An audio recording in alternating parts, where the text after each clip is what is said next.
할렐루야! 여러분, 오늘 1년 만에 우리가 만나는데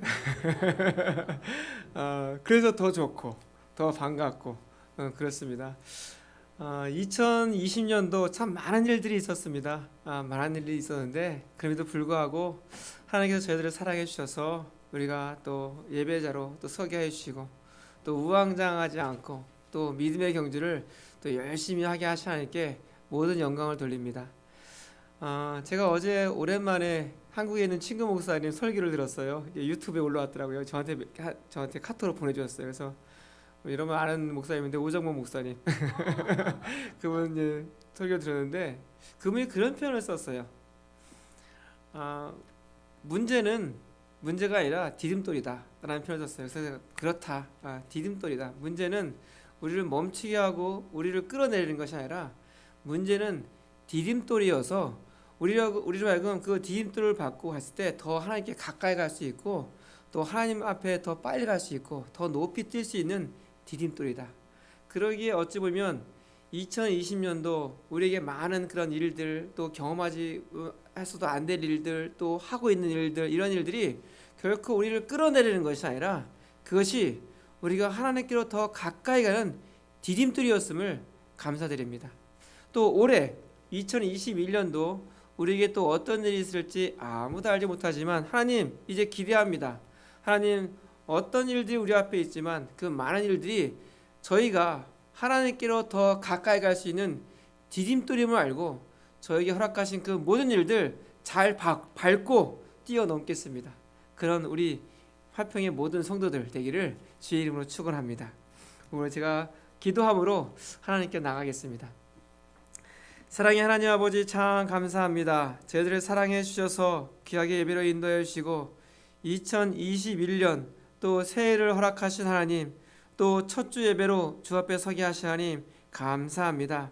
하나님 우리의 이 첫 걸음이 아버지 첫 걸음으로 시작이 반이 되어지는 걸음이오니 아버지 이 걸음이 마지막 주까지 결코 멈추지 않게 해주시고 이 세상은 우리가 경험하고 있는 이 날들은 이 걸음을 멈추게 하는 많은 일들이 여기저기서 일어나고 우리를 힘들어하고 우리를 흔들게 만듭니다. 그러나 하나님 지금까지 해왔던 것처럼 신실하신 하나님께서 우리와 함께 하심을 믿고 우리가 여전히 그 길을 가게 해주시고 그 많은 일들은 우리를 멈추게 하는 것이 아니라 우리로 하여금 뛸 수 있는 발판이 디딤돌이 될 수 있도록 허락하신 하나님 우리가 기꺼이 밟고 뛰겠습니다.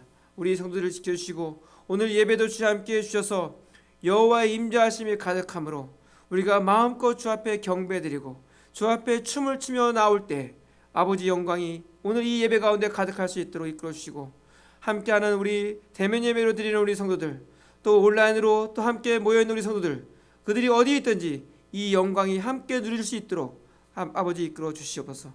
주님 감사합니다. 이 모든 말씀 예수님 이름으로 기도드리옵나이다. 아멘.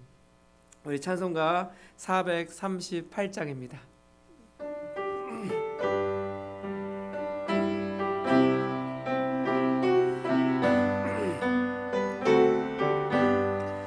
내 영혼이 은총 입어 중한 죄지 벗고 보니 슬픔 많은 이 세상도 정극으로 화하도다. 할렐루야 찬양하세. 내 모든 죄 사함받고 주 예수와 동행하니 그 어디나 하늘나라 주의 얼굴 뵙기 전에 멀리 뵈던 하늘나라 내 마음속에 이루어지니 날로 가깝도다. 할렐루야 찬양하세. 내 모든 죄 사함받고 주 예수와 동행하니 그 어디나 하늘나라 높은 산이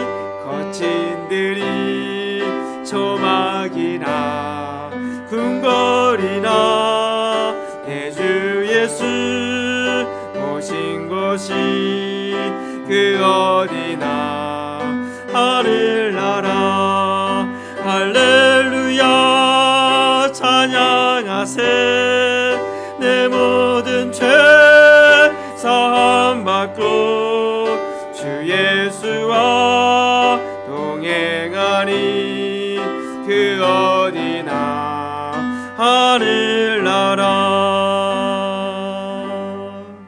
아멘. 우리 사도신경으로 신앙 고백하시겠습니다.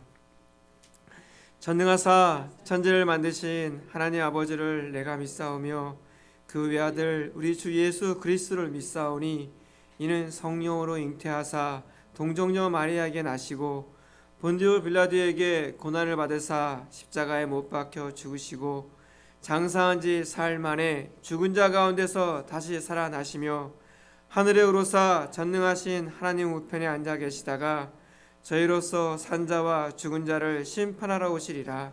성령을 믿사오며 거룩한 공회와 성도가 서로 교통하는 것과 죄를 사하여 주시는 것과 몸이 다해 사는 것과 영원히 사는 것을 믿사옵나이다. 아멘.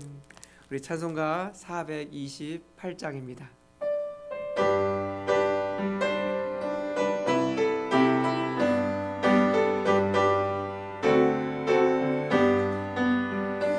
내 영혼의 햇빛 비치니 주 영광 찬란해 이 세상 어떤 빛보다 이 빛도 빛나네 주의 영광 빛난 광채 내게 비춰 주시옵소서 그 밝은 얼굴 배울 때 나의 영혼 기쁘다 내 영혼에 노래 있으니 주 찬양합니다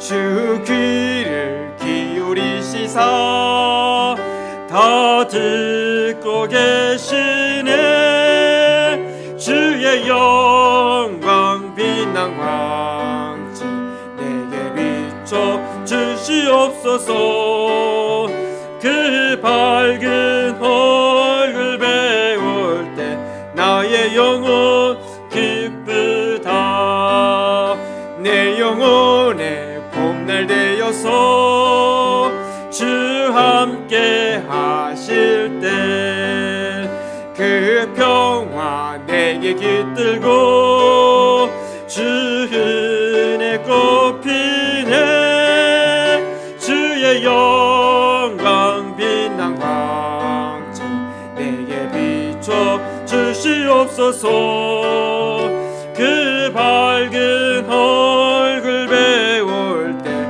나의 영혼 기쁘다 내 영혼에 희락이 있고 큰 소망 넘치네 주 예수 복을 주시고 또 내려주시네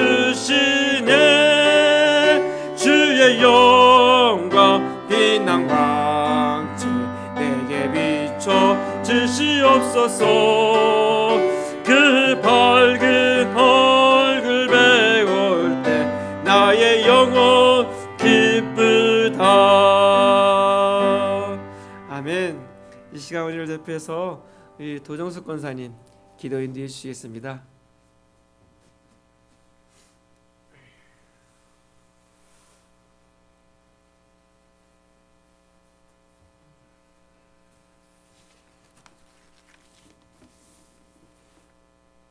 기도드리겠습니다.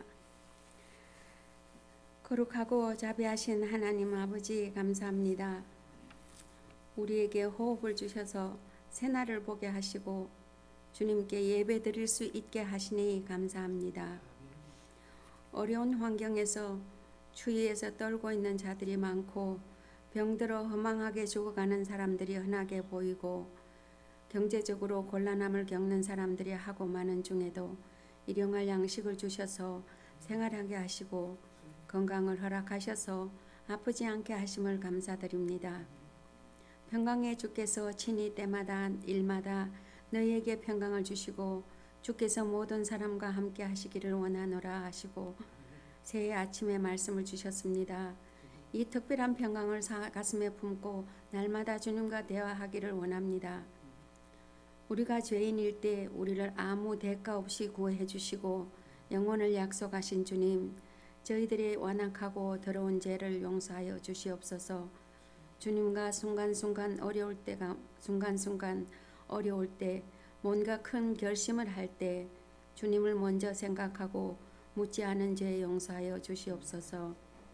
언제 이 세상이 끝날지 우리의 생명의 끝은 언제인지 모르는 우리들이 오만하고 평생 살 것처럼 주님을 무시하는 일 없게 하시고 주님과 항상 동행하게 하소서. 살아가는 나날들을 감사함으로 맞이하게 하소서. 먹고 마시고 있는 일들은 주님께서 주시는 것으로 만족하고 감사하게 하소서. 이 세상의 교회들이 회개하고 자복하는 심령이 되어 어려운 환경 속에서도 더욱 기도하게 하시고 말씀에 열중하게 하소서. 우리는 알 수 없는 미래가 주님께 있음을 알고 두려워하는 마음으로 섬기게 하소서. 지도자들이 맡은 바 책임을 다하고 게으르지 않게 하소서. 오늘의 예배를 인도하실 목사님을 주님 홀로 주장하셔서 말씀의 권능을 부여하시고 성령 충만하게 하시고 어려움 중에도 주님께 예배드리러 온 모든 성도님들 축복해 주셔서 마음에 주님께서 주시는 특별한 평강을 맛보고 심고 가게 하소서. 말씀이 육신이 되어 오신 주님의 음성을 들을 수 있게 귀 열어주시고 축복하여 주시옵소서. 이 모든 말씀 우리를 구원하신 주 예수 그리스도 이름 받들어 기도하나이다. 아멘.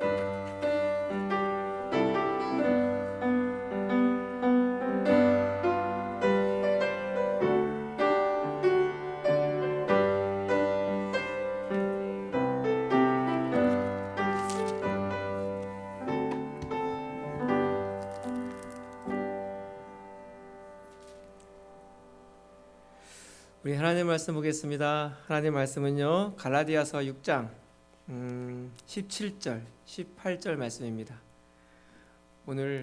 오늘도 이 갈라디아서 말씀이 정말 마무리가 됩니다.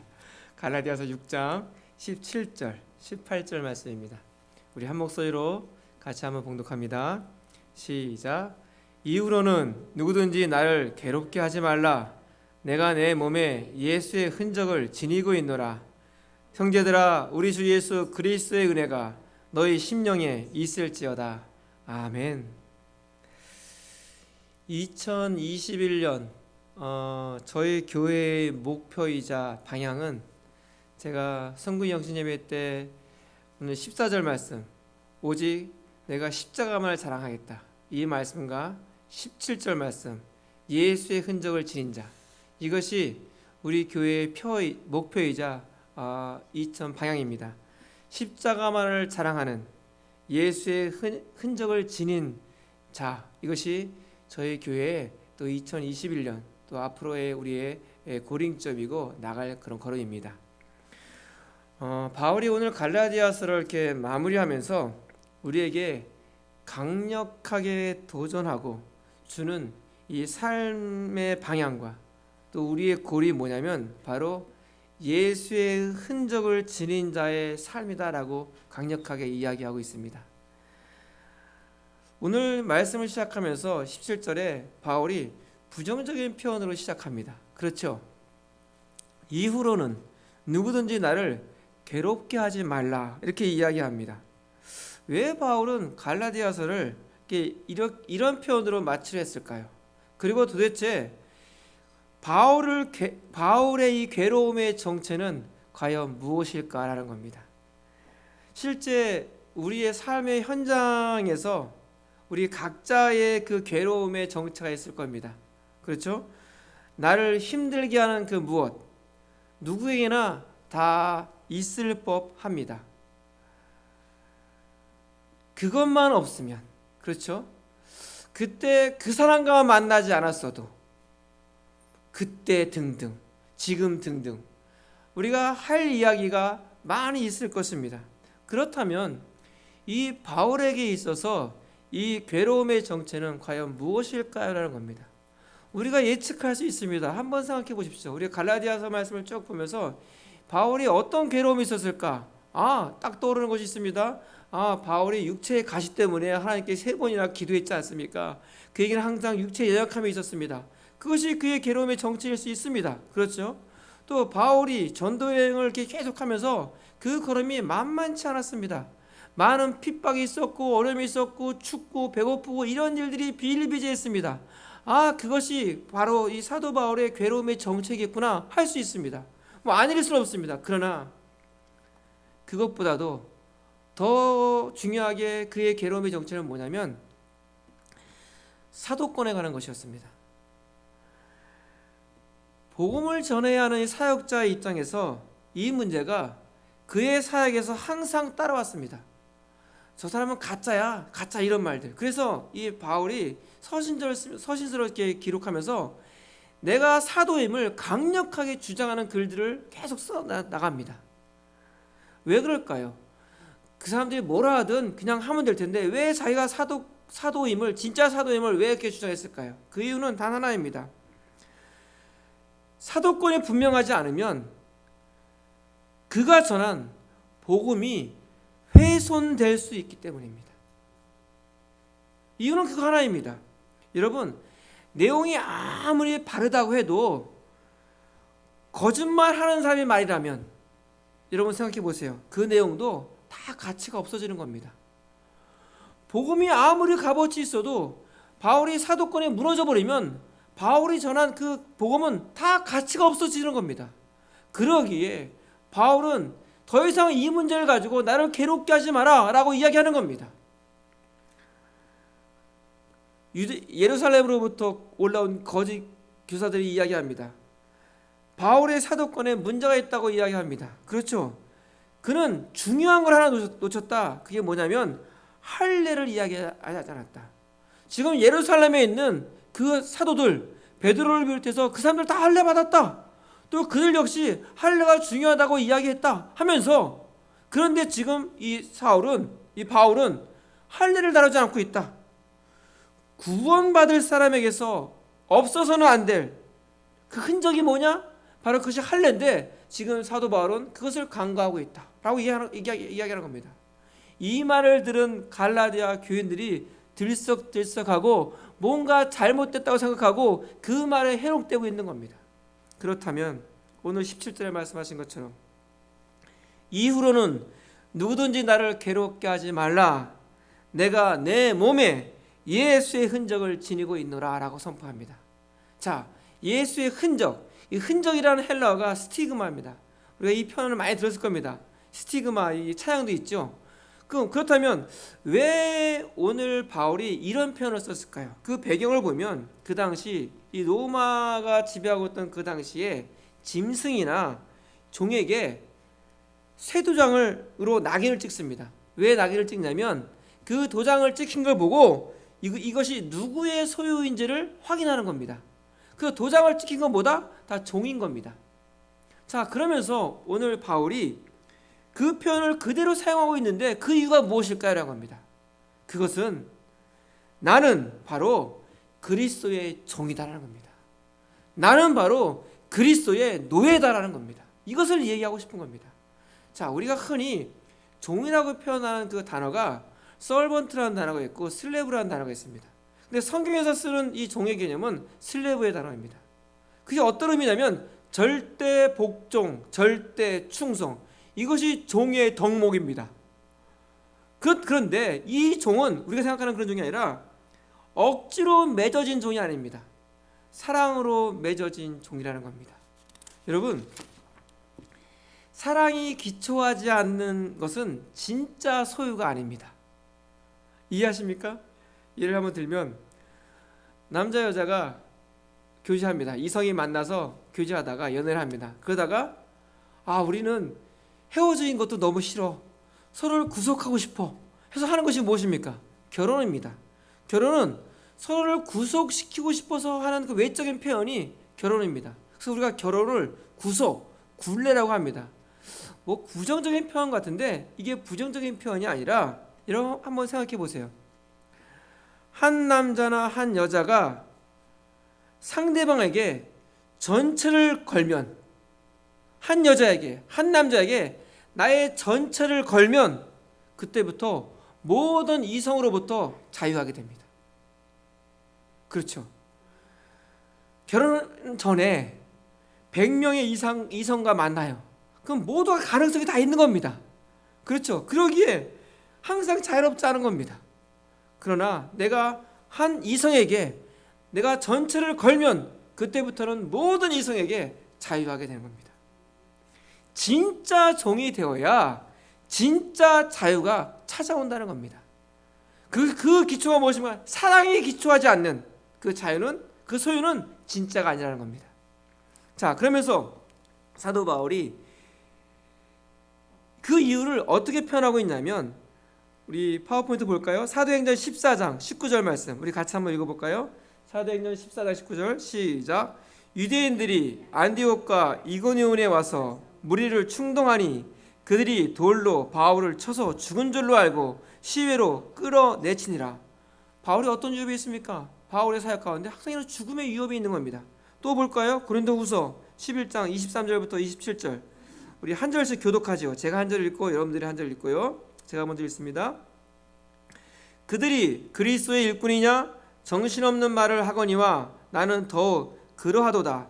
내가 수고를 넘치도록 하고 옥에 갇히기도 더 많이 하고 매도 수없이 맞고 여러 번 죽을 뻔하였으니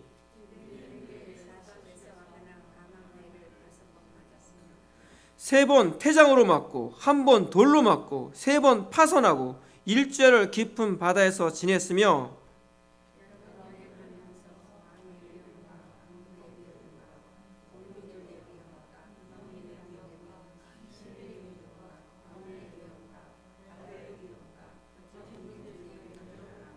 함께 있습니다.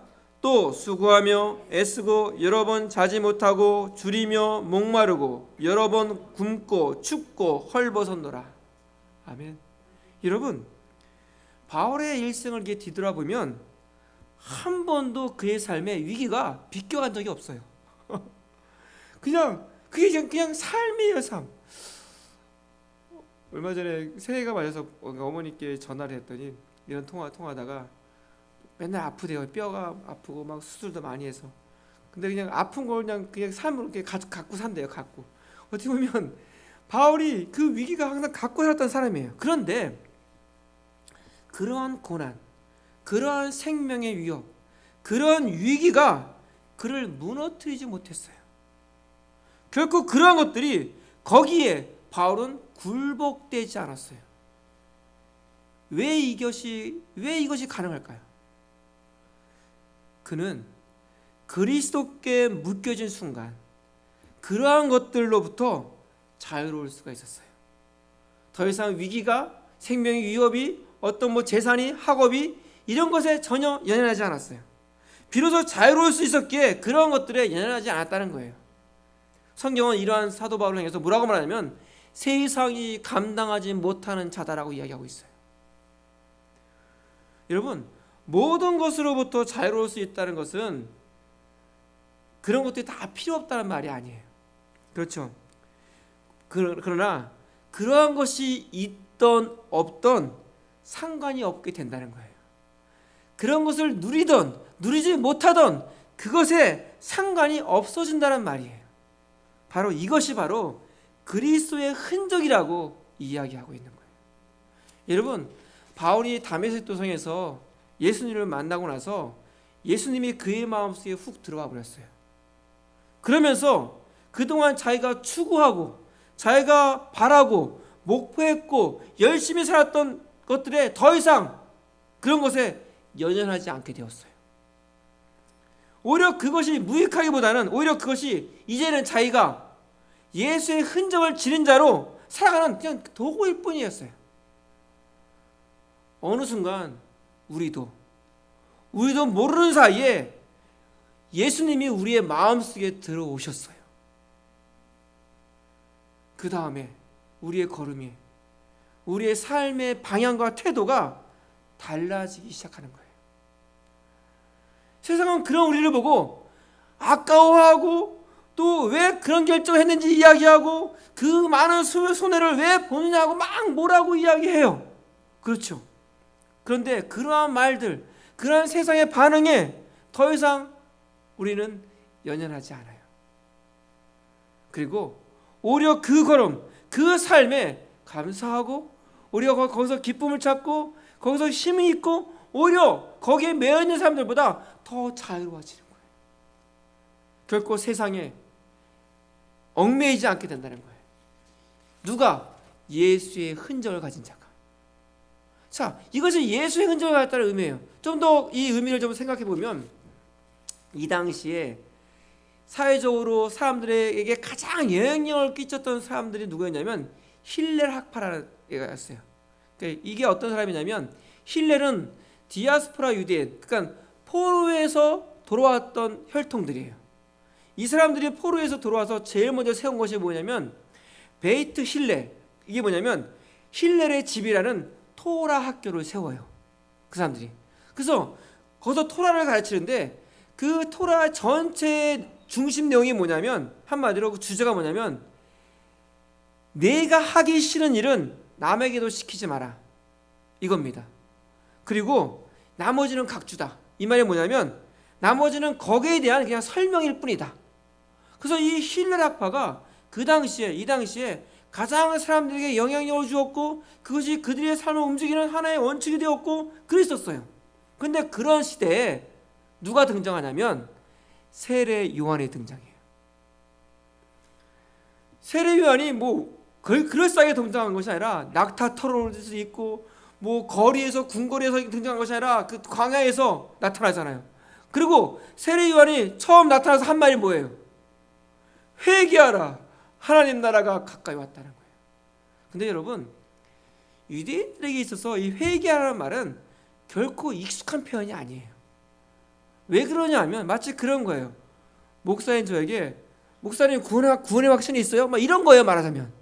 그러니까 그들에게 있어서 이 회개라는 말은 결코 익숙한 표현이 아니고 써서 안 될 말이에요. 그런데 세례 요한이 광야에서 외치기 시작하는 거예요. 회개하라, 하나님 나라가 가까이 왔다. 그랬더니 거기에서 온 시대가 한번 휘청하는 거예요. 큰 무리가 그 세례 요한을 따르는 거예요.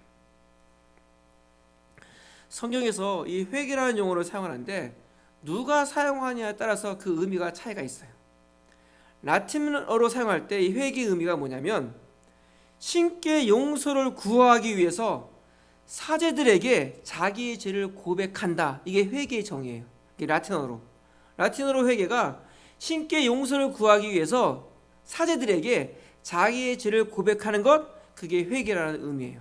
그런데 신약 성경을 기록한 헬라어, 그렇죠? 이 그리스어로 메타노이아라는 이 회개라는 단어는 어떤 뜻이냐면 깊은 자기 성찰을 통해서 생각과 언어와 행동이 고쳐지고 바꾸는 것, 그것을 회개로 정의하고 있어요. 어때요? 더 나아지죠? 그런데 그것도 부족해요. 예수님께서 회개라고 말씀하실 때 예수님께서는 아람어로 사용하셨어요. 그 당시에. 그 아람어의 회개는 타브라는 단어인데 그 의미는 어떤 의미냐면 기억하세요. 하나님이 인간에게 맡긴 사명을 깨닫고 하나님께서 나에게 맡긴 사명을 깨닫고 하나님의 형상이 회복하는 것, 그게 회개라는 거예요. 하나님께서 우리에게 맡겨진 그 사명을 깨닫고 하나님의 형상을 회복하는 것, 그것이 회개라는 거예요. 회개는 거기까지 와야 해요. 그래서 그리스도의 흔적이라는 이 표현은 바로 하나님의 형상 회복, 이것이 바로 예수님의 흔적이라는 거예요. 자, 이것이 그냥 단순하게 예수님을 다 쫓아다녀 이런 의미가 아니에요. 이 중세 시대의 교부들이 오해한 게 있었어요. 이들이 실제로 이 예수의 흔적이라는 이것을 잘못 이해했어요. 그래서 그들이 어떻게 얘기했냐면 마치 사도 요한도 그런 흔적이 있다 하면서 그게 뭐냐면 자기들 몸에 실제적으로 불도장을 찍은 거예요. 불도장을 찍어 마치 오늘의 무신처럼 그렇게 다니던 교부들이 있었다는 거예요. 뭔가 잘못 오해했죠. 이처럼 예수의 흔적이라는 것을 이 갈라디아에서의 배경을 보면 마치 할례로 표해서, 그렇죠? 할례를 표시해가지고 그 구원을 얻는 것처럼 생각하는 그런 개념이 예수의 흔적이 아니라는 거예요. 그러면 이 예수의 흔적은 뭐냐? 예수의 흔적은 그리스도의 형상, 하나님의 형상이 회복되는 자리까지의 전생에 걸친 이야기를 담아내고 있는 거예요. 이 여기 그리스도의 형상, 하나님의 형상이 회복되기까지의 전생에 걸친 이야기를 담아내고 있는 것이 바로 예수의 흔적이라는 의미예요. 그것은 어떤 특정한 사건, 어떤 특정한 부류에 한정된 것이 아니에요. 하나님의 백성이라면, 그렇죠? 정말 그리스도의 사랑을 입은 종들이라면 우리는 누구나 전생에 걸쳐서 예수의 흔적을 가져야 된다는 거예요. 우리가 말씀 한 군데 더 읽어볼까요? 고린도후서 4장 10절 말씀이에요. 우리 같이 한번 읽어보죠. 고린도후서 4장 10절 시작. 우리가 항상 예수의 죽음을 몸에 짊어짐은 예수의 생명이 또한 우리의 몸에 나타나게 하려 함이라. 아멘. 몸에 짊어짐, 여기서 이 몸이라는 단어는 우리의 삶을 이야기해요. 로마서 12장에 보면 너희 몸을 거룩한 산제물로 드리라. 이 몸은요 우리의 확대된 삶을 이야기하는 거예요. 그러니까 그러면서 그 몸이 어떻게 해요? 예수의 생명이 또한 우리의 몸에 나타내게 함이라 라고 이야기하는데, 그러기 위해서 우리의 순종과 우리의 언어와 우리의 생각을 통해서 우리 안에서 무엇이 회복되기 위해서? 바로 그리스도의 형상, 그렇죠? 하나님의 원래 창조하셨던 죄 짓기 전에 그 형상이 재창조되는 회복, 그것을 얘기하는 거예요. 그 재창조의 제물은 예수님께서 대신 우리의 죄를 속량해 주셨기 때문에 가능해졌어요. 자, 이렇게 우리는 전생에 걸쳐 그리스도의 흔적을 우리의 몸에 지녀야 한다는 겁니다. 이 로마가 어떤 일을 하냐면 영토를 계속 확장을 했어요. 그러기 위해서 뭘 해야 돼요? 전쟁을 해야 돼요. 그럼 전쟁을 하려면 뭐가 필요해요? 무기보다 더 중요한 게 있어요. 사람이죠. 그러기에 병사들이 많이 필요한 거예요. 그래서 조금만 잘하면 다 병사로, 로마의 그 남자들은 다 병사로 징집되는 거예요. 그들이 전쟁터에 나가요. 전쟁터에 나가면 여러분 상상해 보십시오. 그 전쟁터가 어떤 곳인지. 여러분께 우리가 직접은 경험을 못하지만 간접 경험할 수 있어요. 영화 같은 데 보면. 그렇죠? 막 총이 여기저기서 날라오고 그 옆에 사람이 총 맞아 죽고 팔이 잘라지고 발이 잘라지고 뭐 눈이 빠지고 막 이게 이 처절함과 이 참혹하고 두려운 장소가 전쟁의 현장이에요. 한참 전쟁을 치르다 보면 어느 순간인가 나팔이 여기서 울려 퍼져요. 그게 어떤 나팔이냐면 승리의 나팔이에요. 그럼 전쟁이 끝난 거예요. 우리가 승리했다는 거예요. 승리하면 이 사람들이 모든 걸 다 정비하고 다시 자기 나라로 행군하고 돌아와요. 행군할 때 선봉에서 뭘 드냐면 하나의 봉을 드는데 그 봉에다가 향을 담아서 거기다 불을 붙여요. 그래서 그게 제일 선봉에, 그 행렬의 제일 선봉에 그 향봉이 딱 들려져 있어요. 근데 그것이 흘러서 로마 시내까지 냄새가 맡기 시작해요. 그러면 로마에 있는 사람들이 그 냄새를 맡으면서 와, 우리 군이 이겼구나, 우리 군이 지금 돌아오는구나 알고서 오기 전에 그들이 그 향내를 맡고 다 나와요. 그러면서 그들이 그 행군이 쫙 들어와요. 그때 로마 병사들이 갑옷을 딱 각을 잡히고 이 이 칼과 이 방패가 번쩍번쩍 윤기를 빨아서 쫙 등장했어요? 그렇지 않죠. 전쟁 때 했었던 그 모습 그대로 오는 거예요. 여기저기 덕지덕지 갑옷은 찢어져 있고 칼은 뭉개져 있고 어떤 데는 방패도 없고 어떤 사람은 팔이 없고 어떤 사람은 들것에 매어 있고 온갖 추잡한 모습으로 들어오고 있는 거예요. 여러분, 정말 군인의 모습이 뭐예요? 정말 군인의 모습은 피가 엉켜있는 복장을 입은 사람이에요. 정말 군인의 모습은 상처 투성이의 몰골, 그것이 정말 군인의 모습이에요. 이스라엘에서 목동을 뽑을 때 지원하는 사람이 많아요. 그러면 주인이 그 사람을 다 뽑을 수가 없어요. 선택해야 되는데 재밌게 뽑아요. 어떻게 뽑냐면 목동들이 5명이다 하면 5명을 앞에 세워요. 그러면서 그 자리에서 주인이 뭐라고 하냐면 우통을 벗으라고 그래요. 우통을 딱 벗어서 매끈매끈하고 뭐 알통이 많은 사람들 뽑은 것이 아니라 여기저기 상처난 사람을 뽑아요. 왜 그럴까요? 진짜 목동은 양을 지키기 위해서 늑대와 싸워야 되고 뒹굴어야 되고 그런 상처들이 몸에 남아있다는 거예요. 여러분, 이게 정상이에요. 그렇죠? 그런데 불행하게도 오늘 교회는 많은 사람이 교회로 몰려오기 시작했어요. 그러면서 재정이 늘어나면서 어느 순간가 교회가 그러면서 부자가 되어가고 있는 거예요.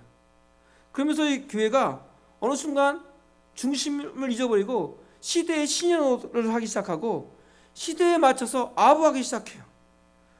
왜요? 더 많은 사람을 모이기 위해서, 더 많은 재물들을 얻기 위해서. 어느 순간인가 십자가는 뒤에 쳐져 있고 십자가는 결코 자랑하지 않고 머릿속 이야기하고 교회 건물 이야기하고 자기의 업적, 자기가 이루었던 것들, 이런 것들을 막 이야기하기 시작하는 거예요. 그리고 강단에서는 유사복음을 가르쳐요. 그게 뭐예요? 예수 믿으면 성공합니다. 예수 믿으면 부자 됩니다. 예수 믿으면 모든 질병이 다 나음받습니다. 여러분, 이게 유사복음이에요. 유사복음은 복음과 비슷한 복음이 아니에요. 유사복음은 가짜예요, 가짜. 그 책임에 한복판에 누가 있느냐? 이 목사, 저희들이 있어요. 왜요? 잘못 전했어요. 잘못 가르쳤어요. 그러다 보니 시간이 많이 흘렀어요. 우리 교회도 어느 순간에 근 30년이라는 세월이 흘렀어요. 그런데 사람이 부족해요. 어떤 사람? 예수의 흔적을 가진 사람. 내용이 부족해요. 어떤 내용? 복음의 내용이 없어요. 그러기에 홍역을 앓고 있어요. 어떤 홍역? 교회가 어떤 영향력도, 이 교회가 복음이 어떤 영향력을 끼치지 못하는 홍역을 앓고 있는 오늘 교회의 모습을 교회가 그러고 있는 거예요, 지금. 그래서 오늘 바울이 내 몸에 예수의 흔적을 지니고 있다고 말을 마치고 있는 거예요. 그리고 여기서 지니고 있다는 그 말 속에 또 하나의 메시지가 있어요. 그건 뭐냐면 전달자라는 거예요. 하나님이 그 시대에, 그 교회에, 그 성도에게 예수의 흔적을 지니도록 맡겼다면 이제는 그들이 전달해야 하고 전달이 되어야 한다는 거예요. 오늘 제가 예배를 마치면서 오늘 제가 특별하게 십자가 전달자라는 찬양을 준비했어요. 이 찬양을 여러분들 우리 함께 부르면서 그냥 따라만 부르지 마시고 평생에 걸쳐 내가 여기까지 오면서 우리 교회에 또 내가 받은 많은 그 진빚이 너무 크다는 거예요, 하나님께. 그래서 이제는 내 남은 순례길 십자가의 전달자로 예수의 흔적을 가지고 순종케 하옵소서, 그런 마음으로 찬양할 거예요. 찬양하시기 바랍니다. 그리고 예수님의 스티그마, 예수님의 흔적, 그것이 여러분들의 것이 될 수 있기를 주님의 이름으로 축원합니다. 우리 기도하겠습니다. 사랑의 하나님 아버지, 참 감사합니다. 저희들을 사랑하여 주셔서 아버지 그릇된 복음에 젖어 있었고 그릇된 복음을 선포하였고 그릇된 복음을 자랑하였던 이 어그러진 삶들을 용서해 주옵소서. 나도 모르게 세상에 매어 있어서 자유하지 못하고 세상의 부는 바람에 따라 상황에 따라 우왕좌왕했던 그런들이 있었음을 아버지 고백합니다. 이제 주님 말씀을 받습니다.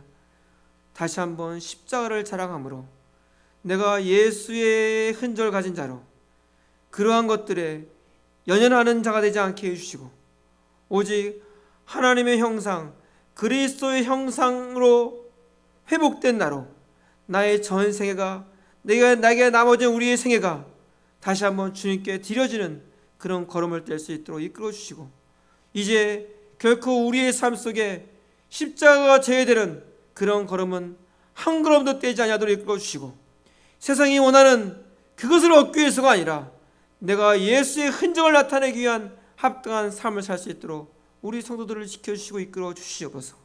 올 한 해 아버지 2020년도에 커다랗게 불었던 그 어둠의 바람들, 병마의 바람들이 있었습니다. 2021년도도 그보다 더 못자른 것이 없다고 할 수 없습니다.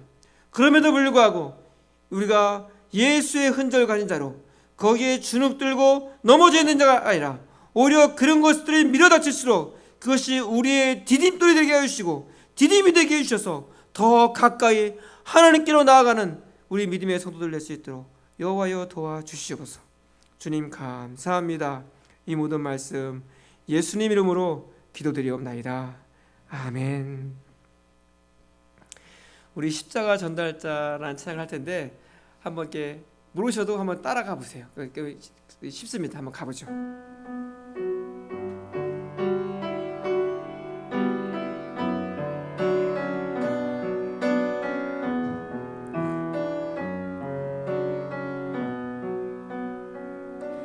난 지극히 작은 자 죄인 중에 괴수 무익한 날 부르셔서 간절한 기대와 소망 부끄럽지 않게 십자가 전케 하셨네. 어디든지 가리라 주 위에 서라면 나는 전하리 그 십자가 내 몸에 밴 십자가 그 보혈의 향기 온 세상 채울 때까지 살아도 주를 위해 죽어도 주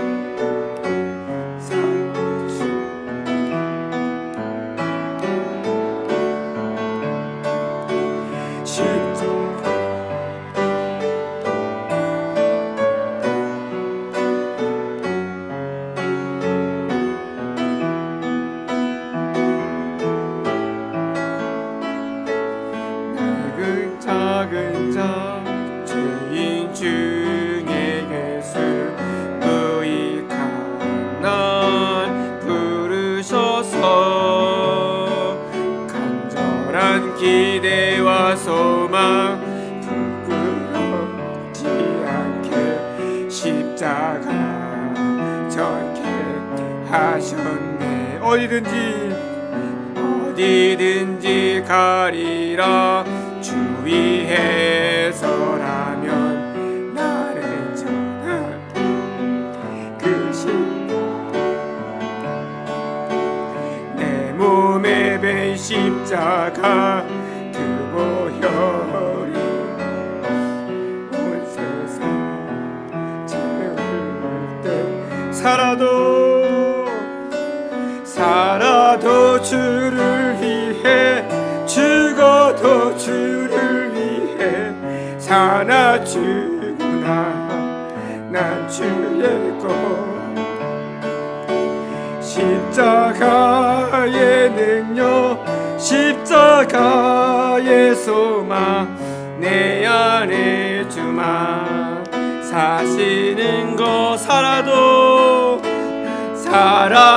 주를 위해 죽어도 주를 위해 사나 죽으나 난 주의 것 십자가의 능력 십자가의 소망 내 안에 주만 사시는 것난 지극히 작은 자 죄인 중에 괴수 무익한 날 부르셔서 간절한 기대와 소망 부끄럽지 않게 십자가 전개하셨네. 내 사랑 나의 신 내 사랑 내 사랑 나의 십자가. 하나님 2021년도 예배를 통하여 저희들이 말씀을 받습니다. 다시 한번 저희들에게 기회를 주셨사오니 이 기회의 날들 가운데 엉뚱한 짓 하지 아니하고 아버지 예배자로 십자가를 자랑하며 예수의 흔적을 지닌 자로 합당한 걸음을 뗄 수 있는 우리 믿음의 성도들 될 수 있도록 주여 지켜주시옵소서. 하나님의 것을 도둑질하지 아니하고 하나님의 것을 구별하여 주 앞에 드리는 손길들, 아버지와 감사함으로 새로운 결심으로 주 앞에 여러 가지 목적 헌금으로 드려지는 그 손길들, 예배자로 합당한 예물을 준비하여 주 앞에 드려지는 그 손길들, 아버지여 그 손에 복의 복을 더하여 주시고 그 손에 아버지여 축복하여 주셔서 아버지여 그의 가게가 그의 걸음이 더욱더 확장되어지므로 하나님의 나라가 동일하게 확장될 수 있도록 이끌어 주시고 그런 마음이 모아져 이 제단이 되어졌사오니 아버지여 이 제단 여호와의 임재가 가득한 예배가 멈추지 않는 그런 제단 될 수 있도록 주여 이끌어 주옵소서. 이제는 우리 주 예수 그리스도의 은혜와 하나님 아버지의 그 크신 사랑과 성령님의 보호하시고 인도하시고 교통하심의 은혜가 결코 세상을 자랑하지 아니하고 오직 십자가만을 자랑하며 예수의 흔적을 지닌 자로 합당한 걸음을 떼고자 하는 우리 성도들의 걸음 위에 그 중심과 그 삶 위에 이제로부터 영원토록 함께 있을지어다. 아멘.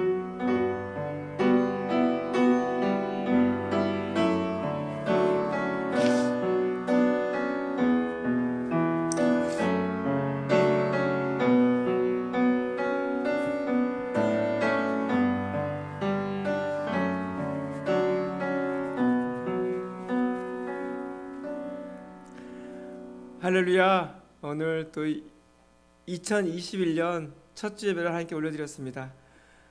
올해 우리 교회의 주제가 이것입니다.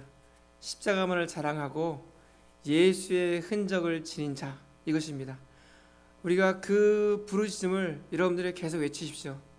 그리고 1월 한 달 이 헌금송은 이 찬양으로 할 겁니다. 우리가 계속 찬양을 통해서도 우리가 고백하고 또 거기에 결코 우리가 주눅들지 않도록 당당할 수 있도록 그런 우리 믿음의 성도들 또 그 걸음 되기를 주의 이름으로 축복합니다. 감사합니다. 모든 예배를 마치겠습니다.